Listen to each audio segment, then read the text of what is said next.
Halo bos. Berita timnas hari ini. Aduh, harga pasaran Martin Peace dengan kiper timnas Malaysia jebol Real Madrid yang berbeda jauh. Sintayong diminta coret Pratama Arhan untuk laga timnas Indonesia vs Arab Saudi dan Australia. Timnas Indonesia siap tempur di Arab Saudi. Latihan perdana dimulai 1 September. Martin Peace main lawan timnas Australia. Ini praktisi line up timnas Indonesia vs skuad Arab Saudi dan Australia. Pesan antusias Martin Peace yang sudah tak sabar bela timnas Indonesia. Sampai jumpa bulan September. Dikaitkan dengan timnas Indonesia, Tristan Koijer akui sudah dihubungi PSSI. Sintayong dipastikan hanya akan panggil 12 pemain dari Liga 1 ke timnas Indonesia. Terungkap, ini alasan Sintayong tidak panggil Elkan Bakot ke timnas Indonesia untuk lawan Arab Saudi dan Australia. Waduh, upaya PSSI naturalisasi oleh Romani bakal bersaing dengan timnas Belanda. Sintayong bidik tiket Piala Dunia 2026, targetkan timnas Indonesia lolos melalui playoff. Pecinta sepak bola tanah air bersorak gembira. Pasalnya kiper klub Major League Soccer FC Dallas yakni Martin Peace secara resmi bisa memperkuat timnas Indonesia. Hal ini terjadi setelah FIFA menyetujui proses perpindahan federasi sang pemain dari KNFP ke PSSI. Dengan kedatangan Martin Peace, pertahanan timnas Indonesia tentu akan menjadi jauh lebih kuat. Terlebih, timnas Indonesia akan menghadapi lawan-lawan kuat dalam waktu dekat di babak ketiga kualifikasi Piala Dunia 2026 zona Asia. Sayangnya, Martin Peace dipastikan belum bisa bermain di laga perdana kualifikasi menghadapi Arab Saudi. Dirinya baru bisa bermain saat timnas Indonesia menjamu Australia di Stadion Utama Gelora Bung Karno. Di tengah euforia pencinta sepak bola tanah air karena Martin Peace dapat membela timnas Indonesia, rupanya tetangga sebelah ada yang kebakaran jenggot. Malaysia iri dengan Indonesia yang bisa menaturalisasi pemain sekelas Martin Peace untuk bermain di putaran ketiga kualifikasi Piala Dunia 2026 zona Asia. Untuk itu, Asosiasi Sepak Bola Malaysia (FAM) dikabarkan akan ikut melakukan naturalisasi seorang kiper keturunan bernama Diogo Altuve. Bukan sembarangan, Altuve diketahui merupakan jebolan tim muda Real Madrid. Bukan hanya itu, kiper berusia 24 tahun itu juga sempat bermain di Real Madrid, Castilla, dan beberapa klub Liga Spanyol seperti Albacete dan Zamora CF. Meski merupakan jebolan tim muda Real Madrid, Diogo Altuve rupanya belum satu level dengan Martin Peace. Dilihat dari harga pasarannya saja, pemain berpostur 188 cm itu masih kalah jauh dibanding Martin Peace. Melansir laman Transfermarkt, Diogo Altuve saat ini hanya memiliki harga pasar sebesar 10,43 miliar. Di sisi lain, Martin Peace memiliki harga pasar mencapai 26,7 miliar. Dengan kata lain, harga pasar calon kiper naturalisasi timnas Malaysia itu tidak sampai separuh di Peace. Dapat disimpulkan, kiper naturalisasi timnas Indonesia jauh lebih tangguh dibanding Diogo Altuve. Meski begitu, patut dinantikan untuk FA Malaysia bisa menaturalisasi Diogo Altuve dan berharap suatu saat timnas Indonesia akan kembali dapat berhadapan dengan Malaysia. Dari sana akan disaksikan siapa yang lebih hebat di antara dua pemain naturalisasi masing-masing tim. Pelatih timnas Indonesia, Sintayong disarankan mencoret Pratama Arhan untuk laga kontra Arab Saudi dan Australia di dua laga awal grup C kualifikasi Piala Dunia 2026 pada 6 dan 10 September 2024. Keputusan ini dinilai harus diambil Sintayong demi memulihkan kesehatan mental Pratama Arhan yang dianggap sedang tak stabil. Nama Pratama Arhan sedang disorot. Hal itu karena aksi kurang mengenakan yang diduga dibuat sang istri, Aziza Salsa. Zize, sapaan akrab Aziza Salsa, disebut-sebut telah mengkhianati Pratama Arhan. Perempuan yang menjadi brand ambasador sejumlah produk itu dinilai telah berselingkuh dengan mantan kekasih Rachel Fenya, Salim Nauderer. Gosip ini beredar setelah Rachel Fenya putus dengan Salim dan menghapus seluruh foto bersama sang mantan kekasih di Instagram. Namanya netizen Indonesia tak puas jika tak mengetahui sebab musabab dari berakhirnya kisah cinta Rachel Fenya dan Salim. Setelah diusut, Rachel Fenya membuat pengakuan kepada seseorang. Pengakuan itu diucap Rachel Fenya di direct message DM Instagram yang kemudian tersebar luas. Timnas Indonesia dijadwalkan memulai sesi latihan pada 1 September 2024 di Arab Saudi. Para pemain yang berkarir di luar negeri akan bergabung dengan skuad Garuda di sana. Rencana awal, Timnas Indonesia akan berkumpul pada 31 Agustus 2024 di Jakarta. Pelatih skuad Garuda, Sintayong, berencana memanggil 26 pemain untuk menghadapi putaran ketiga kualifikasi Piala Dunia 2026 zona Asia. Perjalanan Timnas Indonesia di kompetisi ini akan dimulai dengan bertandang ke Stadion Ki Abdullah Super City, Jeddah pada 5 September 2024. Di pertandingan pertama grup C putaran ketiga kualifikasi Piala Dunia 2026 zona Asia, skuad Garuda akan menghadapi Arab Saudi. Setelah itu, Timnas Indonesia dijadwalkan menjamu Australia di Stadion Utama Gelora Bung Karno pada 10 September 2024 dan laga lanjutan putaran ketiga kualifikasi Piala Dunia 2026. Namun, Timnas Indonesia sudah dipastikan kehilangan satu pemain saat melawan Arab Saudi. Justin Hubner harus absen karena akumulasi kartu kuning. Untuk pemain abroad Timnas Indonesia, mereka akan berangkat dari negara masing-masing pada 31 Agustus 2024 waktu setempat, ujar Sumardi. Diharapkan seluruh pemain sudah berkumpul pada 1 September 2024, sehingga Timnas Indonesia bisa mulai latihan pada hari itu, tambahnya. Selain Arab Saudi dan Australia, Timnas Indonesia juga akan berhadapan dengan Bahrain, Cina, dan Jepang di grup C putaran ketiga kualifikasi Piala Dunia 2026 zona Asia. Martin Peace dikabarkan baru bisa tampil saat Timnas Indonesia menjamu Timnas Australia di matchday kedua grup C kualifikasi Piala Dunia 2026 zona Asia yang berlangsung di Stadion Utama Gelora Bung Karno, Selasa 10 September 2024, pukul 19.00 waktu Indonesia Barat. Kabar itu disampaikan pengamat sepak bola tanah air, Roni Pengemanan, berdasarkan informasi dari Ketua Umum PSSI Erick Thohir. Martin Peace diprediksi baru bisa tampil melawan Australia. Arab Saudi lewat, tapi lawan Australia bisa. Jadi debut Martin Peace ini di Stadion Utama Gelora Bung Karno melawan skuad Scorch. Informasi ini bukan dari saya, tapi dari Pak Ketua PSSI. Jika kabar di atas benar adanya, pola apa yang akan diturunkan pelatih Timnas Indonesia, Sintayong? Pelatih 53 tahun itu akan menurunkan formasi 3-4-3. Posisi penjaga gawang akan ditempati Martin Peace. Kehadiran kiper FC Dallas ini dibutuhkan Timnas Indonesia menghadapi negara-negara top Asia. Martin Peace akan dikawal 3 bek tengah tangguh, yakni Rizky Ridho, Jay Ides, dan Justin Hubner. Untuk posisi wingback kanan ada Sandy Walsh dan Kevin Verndorf di posisi sebelahnya.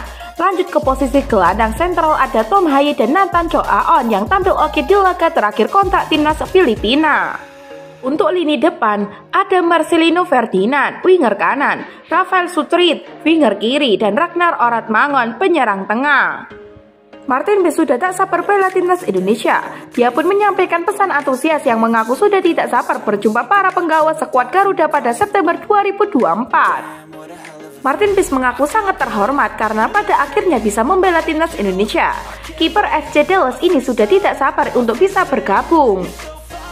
PSSI telah resmi mengumumkan Martin Peace bisa membela Timnas Indonesia pada Minggu 18 Agustus 2024. Setelah penantian cukup lama, kiper berusia 26 tahun itu akhirnya sah membela skuad Garuda.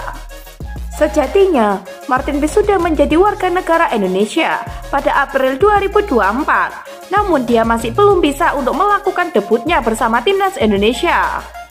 Pasalnya, Martin Peace masih harus melakukan proses persidangan pengadilan arbitrase olahraga CAS terkait perpindahan federasi dari KNFB ke PSSI.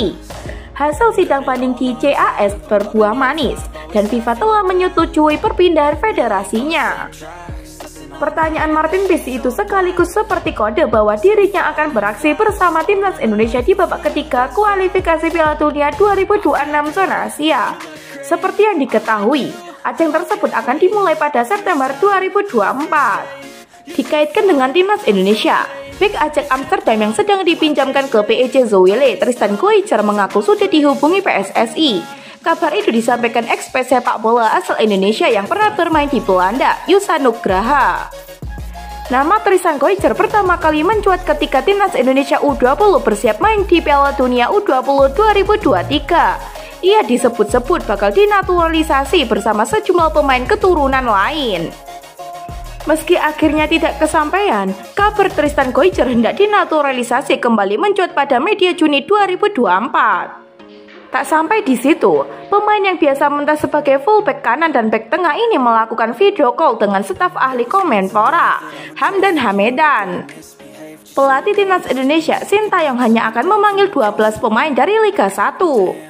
Kepastian itu disampaikan secara langsung oleh Ketua Badan Tim Nasional BTN Sumarji.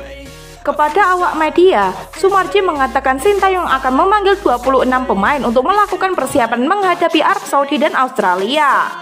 Dari 26 pemain itu, 12 nama diantaranya berasal dari Liga 1. Sisanya 14 pemain lainnya untuk berkarir di luar negeri. Sintayong sejauh ini belum mengumumkan secara resmi skuad timnas Indonesia untuk menghadapi Arab Saudi dan Australia. Meski begitu, salah satu klub Liga 1 Persib Bandung sudah mengumumkan Dimas Derajat dipanggil Sintayong ke timnas Indonesia. Menarik, ditunggu 11 pemain lainnya yang akan menyusul Dimas Derajat ke timnas Indonesia. Dari 12 nama itu, Sumarji memastikan bahwa skuadnya wajah-wajah lama itu berarti nama-nama seperti Hernando Ari, Adi Satrio, Rizky Ridho, Muhammad Ferrari, Dimas Derajat, Yakob Sayuri, Yanja Sayuri, dan Witan Sulaiman masih akan tetap dipanggil Sintayong. Nama-nama atas dipanggil Sintayong kala timnas Indonesia melawan Irak dan Filipina pada laga grup F putaran kedua kualifikasi Piala Dunia 2026 zona Asia 6 dan 11 Juni 2024. Tidak ada banyak perubahan pemain-pemain dari Liga 1 yang dipanggil Sintayong ke tim Merah Putih. Sebenarnya, Sintayong ingin memanggil penyerang sayap Persebaya Surabaya, Malik Rizaldi. Sayangnya, pelatih asal Korea Selatan itu mencoret Malik Rizaldi. Itu karena Malik Rizaldi mengalami cedera. Belum diketahui siapa pemain pengganti Malik Rizaldi. Timnas Indonesia dijadwalkan akan berkumpul di Jakarta pada 29 Agustus 2024. Rombongan tim Merah Putih yang berkekuatan 12 pemain dari Liga 1 akan berangkat ke Arab Saudi pada 1 September 2024. Sementara, 14 pemain abroad langsung berangkat ke Arab Saudi. Dijadwalkan timnas Indonesia akan memulai sesi latihan pada 2 September 2024 di Jeddah. Pelatih timnas Indonesia, Sintayong sudah memastikan tidak akan memanggil Elkan Bagot ke tim Merah Putih untuk menghadapi Arab Saudi dan Australia. Kini sudah diketahui apa alasan pelatih asal Korea Selatan itu tidak memanggil Elkan Bagot. Ini sudah kedua kalinya Elkan Bagot tidak dipanggil ke timnas Indonesia oleh Sintayong. Sebelumnya, bek berdarah Inggris itu juga tidak dipanggil Sintayong saat timnas Indonesia melawan Irak dan Filipina pada laga grup F putaran kedua kualifikasi Piala Dunia 2026 zona Asia. Awalnya tidak dipanggil Elkan Bagot itu karena diduga rasa kekecewaan Sintayong. Elkan Bagot tidak merespon panggil Sintayong untuk membela timnas U23 Indonesia melawan Guinea pada laga playoff Olimpiade Paris 2024, 9 Mei 2024. Dari sana, Elkan Bagot sudah tidak lagi dipanggil pelatih berusia 53 tahun itu ke timnas Indonesia. Sintayong rencananya akan memanggil 26 pemain ke timnas Indonesia dan tidak ada nama Elkan Bagot. Memang di lini belakang timnas Indonesia sudah sangat penuh. Di lini belakang sudah ada Jordi Amat, Justin Hubner, Rizky Ridho, Muhammad Ferrari, dan Jay Ides. Belum lagi ada Nathan Choaon dan Sadi Walsh yang bisa bermain di posisi tersebut.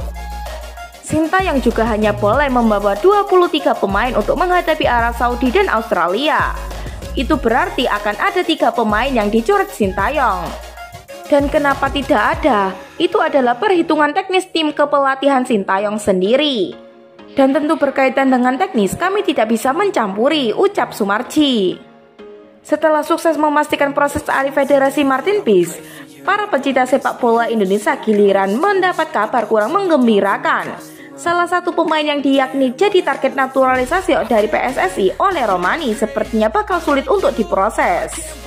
Kabar ini diungkap oleh salah seorang pesepak bola Indonesia yang memiliki banyak jejaring di antara para pemain diaspora, Yusa Nugraha. Dalam kanal YouTube-nya, Yusa Nugraha, ia mengatakan bahwa Leo Romani masuk ke dalam radar timnas Belanda. Menurut Yusa, Minat timnas Belanda kepada Romani tak lepas dari moncernya permainan pemain berusia 24 tahun ini. Dalam 2 laga pertama timnya di Eredivisie 2024 atau 2025, ia mencetak 2 gol. Ketajaman Romani ini juga lah yang membuatnya dikadang-kadang sebagai target naturalisasi untuk memperkuat timnas Indonesia. Apalagi dari ibunya. Pemain berusia 24 tahun ini disebut memiliki darah Indonesia. Belakangan, kabar Romani bakal segera menjalani proses naturalisasi kian santer. Hal ini menyusul sudah diikutinya akun Instagram Romani oleh Ketua Umum PSSI Erick Thohir beberapa waktu lalu. Namun, menurut Yusa, saat ini peluang Romani untuk memperkuat timnas Belanda tergolong berat. Pasalnya di barisan depan skuad De Rangji berkokol. Sejumlah nama seperti Kondi Gakpo, Xavi Simons, Memphis Depay, Daniel Malen, Wout Weghorst, dan sejumlah pemain lain. Dengan situasi ini, Yusa menilai peluang PSSI untuk menaturalisasi Romani masih sangat terbuka. Selain itu, menurut Yusa, peluang Romani untuk membela timnas Indonesia kian besar. Pasalnya ia selalu mendapat rayuan dari sahabat karibnya, Ragnar Oratmangon, yang sudah lebih dulu berseragam merah putih. Ragnar mengaku terus berkomunikasi dengan Ole soal Indonesia. Ole mengatakan ke Ragnar bahwa ia saat ini sedang berpikir keras untuk timnas Indonesia, ungkap Yusa. Sintayong bidik tiket Piala Dunia 2026, targetkan timnas Indonesia lolos melalui playoff. Pelatih timnas Indonesia, Sintayong tetap optimis membawa skuad Garuda lolos ke Piala Dunia 2026. Pelatih asal Korea Selatan ini telah merancang strategi jangka pendek untuk mencapai target tersebut. Salah satu langkah konkret yang akan diambil adalah memastikan timnas Indonesia bisa bersaing ketat di babak ketiga kualifikasi Piala Dunia zona Asia. Sintayong bahkan menargetkan tim merah putih dapat menembus 4 besar dan mengamankan tiket playoff. Prestasi timnas U23 di Piala Asia 2024 lalu menjadi suntikan motivasi tersendiri bagi Sintayong. Ia percaya bahwa kerja keras dan semangat juang yang tinggi, timnas senior juga mampu meraih hasil serupa, bahkan lebih baik lagi. Meski peringkat FIFA Indonesia saat ini masih terbilang rendah, Sintayong tidak getar. Ia meyakini bahwa peringkat bukanlah segalanya. Sintayong juga meminta para pemain untuk terus berlatih dan meningkatkan kemampuan individu di klub masing-masing. Ia berharap persiapan yang matang di level klub akan berdampak positif bagi performa timnas Indonesia. Saya harap para penggemar sepak bola Indonesia dan rakyat Indonesia juga memberikan dukungan penuh.